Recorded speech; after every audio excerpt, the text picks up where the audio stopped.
बिस्मिल्लाहिर्रहमानिर्रहीम। नाज़रीन कराम अस्सलाम वालेकुम। हमने जिस तरह पहले सी पैक पर एक वीडियो बनाई थी और उसमें ये बताया था कि ओवरऑल सी पैक के प्रोजेक्ट्स में क्या क्या चीज़ें हैं। अब हम उसको थोड़ा सा स्पेसिफिक करेंगे और हर एक जो उसका शोबा है उसको अलग से डिस्कस करेंगे। मिसाल के तौर पर आज हम डिस्कस करने जा रहे हैं कि जो एनर्जी प्रोजेक्ट्स हमारे सी पैक के तहत लगे हैं 2013 से लेके अब तक, और वो कौन कौन से हैं और वो किस स्टेज पे हैं, उनकी कास्ट कितनी आई है, ताकि हमें पता चल जाए कि हम सी पैक जो है वो हमें इस मद में कितना फ़ायदा अब तक पहुंचा चुका है और मुस्तकबिल में कितना फ़ायदा पहुंचाने जा रहा है। तो ये हमारे कोई 20-25 एक प्रोजेक्ट्स हैं, हम इनको बिल्कुल मुख्तसर अंदाज में इनका जिक्र करेंगे। सबसे पहले है ये कादराबाद साहिवाल प्रोजेक्ट, इसे कहते हैं कोल प्रोजेक्ट है, और इसकी जो है कैपेसिटी वो 1320 मेगावाट है। इस पे ऊपर लागत जो है वो तकरीबन 190 करोड़ डॉलर यानी 1 अरब 90 करोड़ डॉलर इस पर खर्च हुए हैं, और ये इस वक्त ऑपरेशनल स्टेज में है। बहुत पहले ये कंप्लीट हो चुका था। उसके बाद है पोर्ट कासिम कराची में, ये भी एक कोल प्रोजेक्ट है।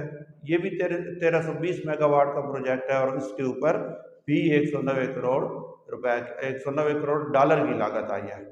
इसके बाद हमारे पास है चाइना हब कोल, ये बलूचिस्तान के अंदर है, और ये भी बिल्कुल उसी तरह 1320 मेगावाट और 1 अरब 90 करोड़ डॉलर से ये कंप्लीट हुआ था और ये ऑपरेशनल स्टेज पर है। उसके बाद आपका आ जाता है एंग्रो थर, ये भी कोल प्रोजेक्ट है और एंग्रो के नाम से है। थर में लगाया गया है, 660 मेगावाट इसकी कैपेसिटी है और इसके ऊपर 1 अरब डॉलर की लागत आई है। कायदे आज़म सोलर पार्क बहावलपुर, ये एक बहुत बड़ा प्रोजेक्ट है और ये सोलर का पाकिस्तान में इस वक्त तक सबसे बड़ा प्रोजेक्ट है, जो 1000 मेगावाट इसकी फुल कैपेसिटी होगी, जिसमें से 400 मेगावाट का ये ऑपरेशनल हो चुका है। बाकी 600 मेगावाट पर काम जारी है और इसकी जो कास्ट है वो भी तकरीबन 78-80 करोड़ डॉलर के लगभग इसकी कास्ट है। उसके बाद आता है जी आपका थट्टा में, इसको घारो घारो थट्टा, ये दाऊद विंड फार्म है। ये पाकिस्तान के अंदर पहली दफ़ा ये टेक्नोलॉजी आई कि हवा से बिजली पैदा की जाए, और सिंध में थट्टा का जो एरिया है वहाँ पर ये काफ़ी छोटे छोटे प्रोजेक्ट्स लगे हैं। उनमें ये पहला प्रोजेक्ट है दाऊद विंड फार्म के नाम से, और ये घारो थट्टा में है। इसकी 50 मेगावाट इसकी कैपेसिटी है। ये भी ऑपरेशनल हो चुका है और इसकी तकरीबन 11 करोड़ डॉलर इसके ऊपर कास्ट आई है। उसके बाद एक जगह है थट्टा के पास झिमपीर, वहाँ पे 3-4 प्रोजेक्ट्स लगे हैं, जिसमें एक पहला झिमपीर थट्टा यूईपी प्रोजेक्ट है। 100 मेगावाट ये बिजली पैदा कर रहा है और 25 करोड़ डॉलर की लागत से ये ऑपरेशनल हो चुका है। उसके बाद झिमपीर थट्टा में एक सचल विंड पावर प्रोजेक्ट है, वो भी 50 मेगावाट उसकी कैपेसिटी है और उस 14 करोड़ डॉलर की लागत से वो भी मुकम्मल हो चुका है। फिर झिमपीर थट्टा सेकंड एंड थर्ड एक प्रोजेक्ट है, उसके अंदर 100 मेगावाट उसकी कैपेसिटी है और 15 करोड़ डॉलर इसके ऊपर लागत आई है। जैसे जैसे विंड पावर में भी आगे बढ़ते गए तो इसकी कास्ट भी कम होती गई, कि जब ये उनको एक्सपीरियंस हुआ तो ये सारे प्रोजेक्ट तकरीबन 2018 से पहले ऑपरेशनल हो चुके थे। उसके बाद जो है एक और इसी तरह, ये तो प्रोडक्शन के प्रोजेक्ट्स, इन्हीं के साथ साथ कुछ प्रोजेक्ट्स ऐसे भी हैं जो ट्रांसमिशन लाइंस हमारी क्योंकि बहुत वीक हैं पाकिस्तान के अंदर, तो बिजली को एक जगह से दूसरी जगह पे पहुंचाना भी बहुत बड़ा इशू है।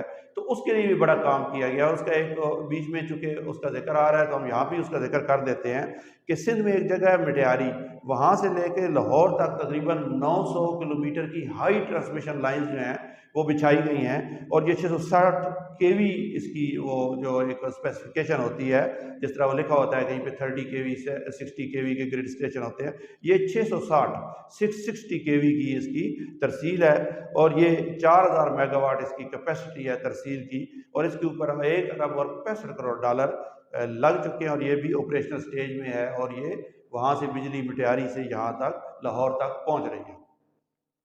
इसके बाद कोई हाइडल प्रोजेक्ट है, इसको कहते हैं करोट हाइडल, ये आज़ाद कश्मीर के अंदर एक जगह है, दरियाई जेहलम के ऊपर इसको बनाया गया है, और ये ज़ाहिर है पानी से बिजली पैदा करने वाला प्रोजेक्ट है। तो जो दूसरे तरीक़ों के मुकाबले में पानी वाली बिजली ज़ाहिर है सस्ती पड़ती है, तो अल्टीमेट तो हमारा टारगेट यही है, लेकिन ये चूँकि ज़रा स्लो होते हैं तो इस वजह से बाकी जो सोलर और उन पे ज़्यादा फोकस किया जा रहा है। ये 720 मेगावाट का एक बहुत बड़ा प्रोजेक्ट है और इसकी जो लागत है वो तकरीबन $2.25 अरब के करीब इसकी लागत है। ये भी अल्हम्दुलिल्लाह इस वक्त बिजली पैदा कर रहा है और फुल कैपेसिटी में ये ऑपरेशनल हो चुका है। उसके बाद आपका आता है जी हबको थर्मल, ये 330 मेगावाट का है और इसके ऊपर भी $50 करोड़ आपकी लागत आई है, ये भी ऑपरेशनल है।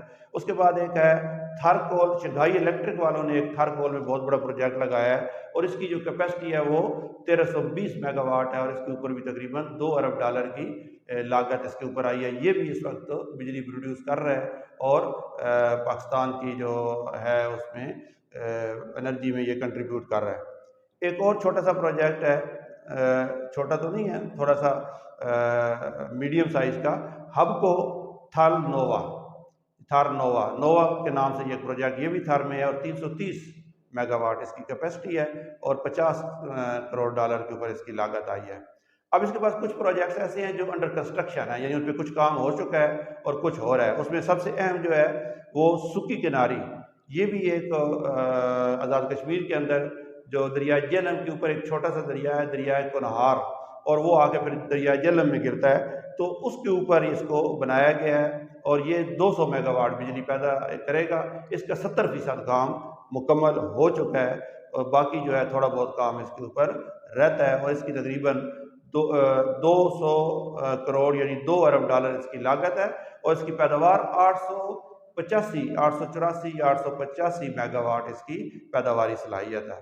उसके बाद गवादर में एक कोल का और प्रोजेक्ट लग रहा है, बल्कि वो 300 मेगावाट का है जिसके ऊपर $54 करोड़ उसकी लागत आएगी और ये इसका फाइनेंशियल क्लोज कहते हैं जब आपकी फिजिबिलिटी भी बन जाती है, सारे मराहल मुकम्मल हो जाते हैं, तो उसके बाद आप जब उसके पैसों का भी अरेंज कर लेते हैं या कुल इसके ऊपर कितने पैसे लगेंगे, तो ये फाइनेंशियल क्लोज स्टेज पे मौजूद है, इस पर भी जल्द काम शुरू हो जाएगा।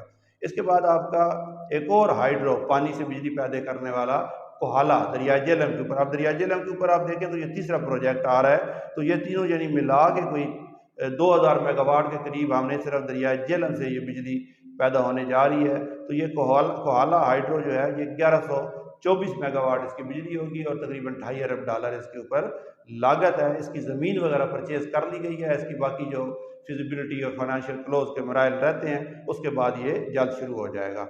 इसी तरह इसी दरिया जेहलम के ऊपर एक और 700 मेगावाट का आज़ाद पतन एक मकाम है, वहाँ पर आज़ाद जम्मू कश्मीर में, वो प्रोजेक्ट 700 मेगावाट का तकरीबन $2.25 अरब की लागत से ये मुकम्मल होगा और इसकी भी ज़मीन वगैरह ख़रीद ली गई है और इसके ऊपर काम हो रहा है।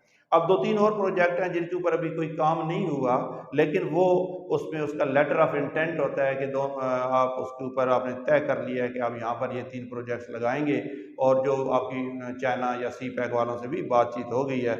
उसमें एक थर्माइन माउथ है, वो भी 1320 मेगावाट, क्योंकि 1320 के काफ़ी कॉल के लगे हैं, उनमें ये भी एक है और ये भी तकरीबन 190 करोड़ का है। उसके बाद छाछो विंड पावर और दूसरा है वेस्टर्न एनर्जी विंड पावर, ये दोनों भी झिमपीर ठट्टा के मुकाम पर 50-50 मेगावाट के ये दोनों भी लगने जा रहे हैं। तो ये कुछ कुल मिला के तकरीबन हमारा कोई 12,000 मेगावाट के ये प्रोजेक्ट्स हैं, जिनमें से 10,000 के करीब या 9 से 10,000 के करीब तो बिल्कुल ऑपरेशनल है और बाकी कुछ अंडर कंस्ट्रक्शन है और कुछ के ऊपर काम हो रहा है। तो अब अगर हम जब कालाबाग की बात करते थे या तरबेला की बात करते थे तो उसके दीगर फवायद तो अपनी जगह, लेकिन बिजली के हवाले से हम वो 3 से 4,000, अब तरबेला जो है वो 3700 मेगावाट बिजली पैदा करता है। तो आपने सिर्फ दरिया जेहलम के ऊपर 3,000 के करीब आपने बगैर कोई डैम बांधे सिर्फ उसको छोटे मोटे वहाँ पे बंद बना के या उसको पानी को डाइवर्ट करके 3,000 मेगावाट के करीब आपने ये मनसूबे तकरीबन मुकम्मल कर लिए हैं, जिनमें से आधे से ज़्यादा मुकम्मल है और बाकियों पे काम जारी है। इसके अलावा बड़े जो 2 हमारे प्रोजेक्ट्स हैं और जो बड़े यानी स्टेट ऑफ द आर्ट किस्म के प्रोजेक्ट हैं, उनमें सबसे पहले जो है वो दासू है। तो दासू में ये हुआ था कि 2013 से 18 तक उस पर बड़ी तेज़ी से काम वगैरह शुरू हो गया था। उसके 2 फेजेस हैं और वो ऐसे है कि उसमें भी कोई डैम वगैरह नहीं बनाया जा रहा। ये तरबेला से ऊपर है और तकरीबन ये कोहिस्तान, बल्कि जो है KPK का इलाका कोहिस्तान, वहाँ पर ये बनेगा और इसकी खूबी ये है कि इसमें पानी को डाइवर्ट करके दरिया के पानी को और सुरंगों में से गुजार के टनल्स बनाई गई हैं बड़ी बड़ी, उन टनल्स में से गुजार के इस पानी को दोबारा उसी दरिया में फेंक दिया जाएगा और कहीं पे पानी आपको रोकना नहीं पड़ेगा। और इसके दो हिस्से हैं और दोनों हिस्सों में तकरीबन 2200 मेगावाट बिजली पैदा होगी। और उसमें एक जो उम्मीद है कि दो एक सालों में उसको शायद वो बिजली पैदा करना शुरू कर दे और दूसरे पे ज़ाहिर है 2-3 साल मज़ीद लगेंगे। अगर बीच में ये काम 3-4 साल रुका ना होता तो ये अब तक इसने मुकम्मल हो जाना था, क्योंकि इसकी जो क्लोजिंग डेट्स थी वो 22-23 और इसी के लगभग थी। बहरहाल ये फिर भी तकरीबन 4320 मेगावाट प्रोजेक्ट ये हमें यहाँ से मिल जाएंगे और ये जब पानी की बिजली आएगी तो ज़ाहिर है सस्ती होगी। उसके बाद जो सबसे बड़ा मनसूबा था और जिस पे बहुत पहले से काम हो रहा था और 2013 से लेकर 18 तक उसके ऊपर उसकी ज़मीन भी खरीद ली गई थी, उसके ऊपर भी बदकिस्मती से 4 सालों में काम रुका रहा, लेकिन अब दोबारा उसके ऊपर काम शुरू हो रहा है। वो है द्यामिर भाषा डैम।